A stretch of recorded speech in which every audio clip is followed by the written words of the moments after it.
Hello et bienvenue dans cette vidéo dédiée aux éventails lumineux. J'avais fait cette vidéo il y a à peu près 3 ans et je n'avais qu'un modèle à présenter. Et maintenant j'ai un petit peu plus de choses à vous montrer. Mon idée c'est de vous montrer qu'est-ce qui fait qu'on passe de l'un d'un petit montant à un gros montant. Et toujours c'est une question de choix, une question de préférence par rapport à votre utilisation, si ça vaut vraiment le coup ou pas. Si vous vous souvenez, j'avais montré des éventails d'entraînement en métal et j'avais dit que c'était aussi une structure avec laquelle on pouvait s'amuser, jouer. J'ai fait ça, alors on voit rien pour l'instant et j'espère qu'on le verra à la caméra. Au pire, je vous mettrai une petite vidéo dans la vidéo, une petite vidéo insérée dans cette vidéo. Alors, ici, nous avons un magnifique éventail lumineux qui m'a coûté, alors sans compter la structure, 4 $. Avec un collier pour chien lumineux. J'ai scotché les bouts, hein, ça pourrait être fait de manière un petit peu plus sympa. Alors attention, c'est rechargeable par USB et vous avez 3 modes. Le mode clignotant rapide, un mode clignotant lent et un mode statique. Et l'arrêt. Donc c'est quand même pas mal ça, 3 modes. Et là, comme j'ai l'arc de cercle ici sur ma structure, ça pouvait très bien se poser. J'ai juste scotché l'embout. Si par exemple vous faisiez ça, vous en mettiez plusieurs sur les branches et que vous le recouvriez par exemple d'un tissu transparent, que sais-je, hein, il faut avoir de l'imagination. Hein, ça c'est peut-être un peu trop transparent pour le coup.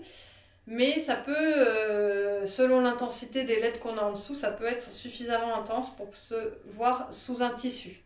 Alors ici, hein, on parle bien d'un collier de chien à 4 $. C'est vraiment le plus cheap.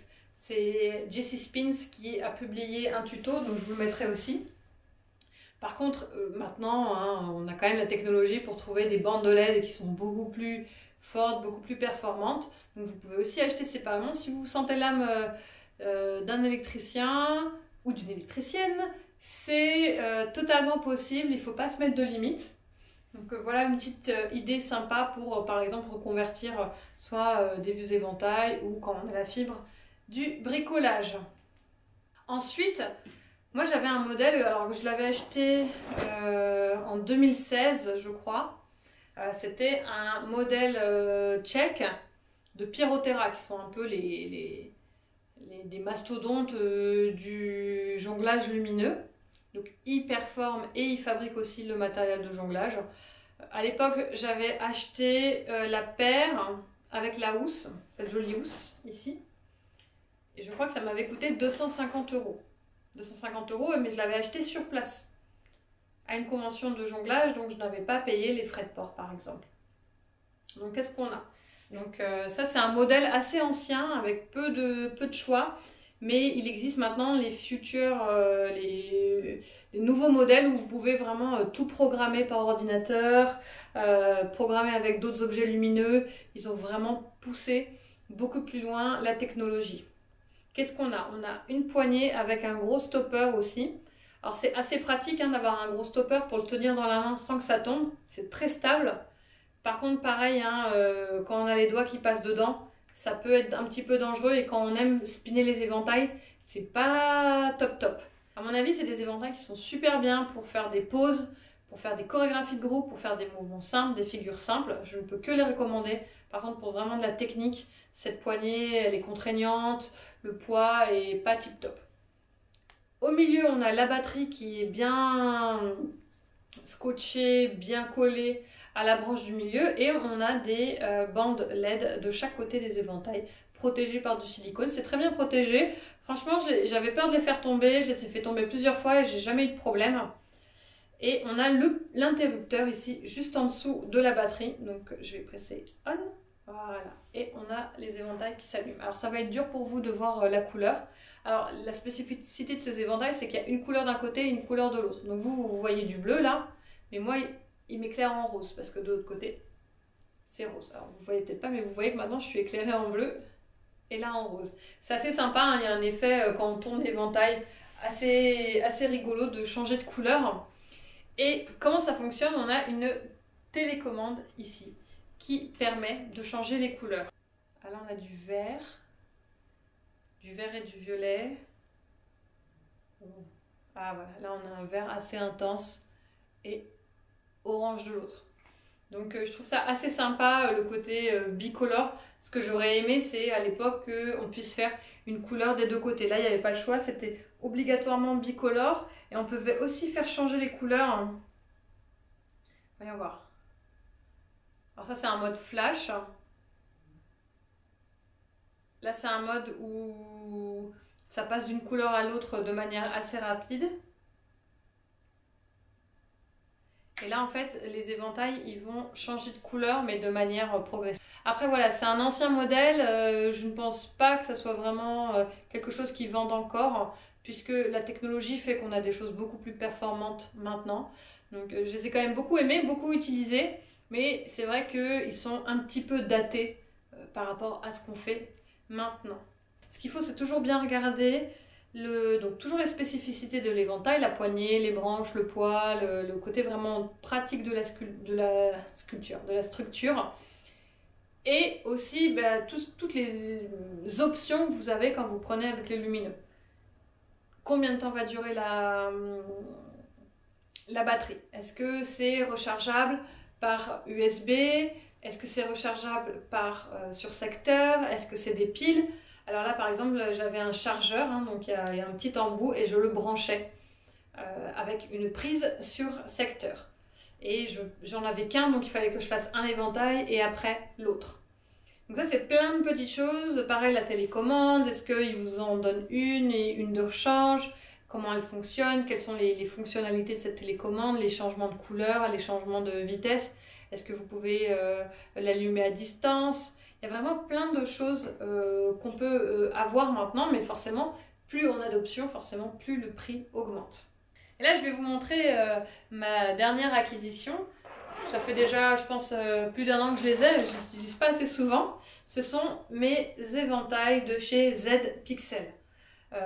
Ils me faisaient trop rêver et j'ai profité aussi d'une promotion et d'une convention pour pouvoir les acheter sur place. Je pense qu'ils m'ont coûté à l'époque 500 €. Et je n'ai pas payé ni la douane, ni les frais de port, ni de taxes supplémentaires. Et à mon avis, ils coûtent un petit peu plus cher que ça. Ils doivent être entre 580 et 620 € maintenant. Le prix normal. Qu'est-ce qu'on a? En fait, on a un éventail à 4 branches qui sont directement connectées à la poignée. Donc on a une grande poignée assez large. On a pareil une batterie au milieu et donc de chaque côté des branches avec des bandes LED reliées par un arc de cercle.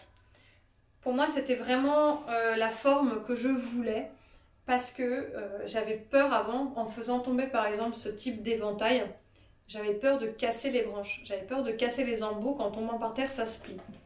Ici au moins je suis rassurée parce que même si ça tombe sur le coin, il y a peu de risque de casse. C'est assez souple, vous allez voir, hein, je peux vraiment le bouger. Alors forcément, hein, au bout d'un moment, ça peut peut-être se déformer. Mais je pense qu'il y a moins de risque de les casser en tombant puisqu'il y a moins de pointes finalement visibles. Comment ça marche? Alors ça marche, il y a plusieurs choses. On a un petit interrupteur. Donc je peux directement l'allumer. Alors vous n'allez pas voir grand chose là je pense. Si je le fais tourner. Ouais, on voit un petit peu qu'il y a des motifs qui se créent. Voilà, là peut-être qu'on le voit un petit peu mieux. Je vous mettrai une vidéo où je les fais tourner, vous verrez bien. Donc, ça va changer toutes les 5 ou 10 secondes, je crois. Je peux naviguer, il y a un petit bouton ici aussi, où j'ai 5 modules. Alors, ça se passe via un logiciel. Donc là, on est vraiment dans de la technologie un petit peu plus haut. J'ai un logiciel sur l'ordinateur avec tous les motifs disponibles. Quand je l'ai acheté, il me semble que ça vient avec un package de 150 motifs qui sont déjà dans l'éventail. Donc il y a 5 modules et vous pouvez trier tout ça en fait comme vous voulez dans l'éventail. Moi, j'ai pas encore touché au module de base, donc mes 5 modules sont remplis de la manière que le constructeur avait rempli avec les images. On peut voir des images, on peut avoir des LED qui bougent, on peut avoir du tout blanc, du tout coloré. Il y a vraiment plein de choix. Après, ça ne donnera jamais l'effet des pixel point où on voit vraiment des photos entières, puisque le fait qu'il y ait 4 branches, on ne peut pas reproduire vraiment le même type d'image. Mais c'est très très fort. Alors vous pouvez choisir la luminosité. Vous pouvez choisir combien de temps va durer tel ou tel motif. Donc ça permet de pouvoir vraiment créer, par exemple, avec la musique lors d'un numéro. Ça c'est un peu l'étape que je devrais faire, que je n'ai pas encore fait. De pouvoir créer sur de la musique en disant je veux tel motif à tel moment de la musique pendant tant de secondes. Et vous pouvez en fait créer ça, ça se crée sur l'ordinateur et ensuite vous le rentrez dans l'éventail. Alors par contre, voilà, l'inconvénient c'est que quand vous avez créé vos modules, vous les rentrez dans l'éventail et vous ne pouvez plus y toucher après, à moins d'avoir un ordinateur à côté, ce qui n'est pas mon cas. Donc si vous avez des prestations ou des modules que vous préférez, je vous conseille de faire un module de vos motifs préférés, mais de bien créer avant ce dont vous allez avoir besoin, puisque vous ne pourrez pas forcément le changer avec une télécommande après. Donc le petit bouton, le petit joystick va vous permettre d'aller dans tel ou tel module. Donc voilà, on a 5 modules et on peut mettre autant de motifs qu'on veut. Voilà, donc j'espère que ça vous a plu. Je vous mettrai des vidéos de ces éventails parce que là je pense que de jour vous n'avez pas vu vraiment tout leur potentiel. Et bien entendu, je mettrai un lien vers plein de modèles différents. Je ne pense pas que je puisse m'exprimer sur des autres modèles juste par photo parce que je ne les ai pas utilisés. Mais il y en a vraiment beaucoup qui me font de l'œil, donc je vous vraiment encourage à regarder toutes les options possibles pour toutes les bourses, toutes les couleurs, avec toutes les options possibles. Vraiment, c'est vous qui choisissez. Ciao!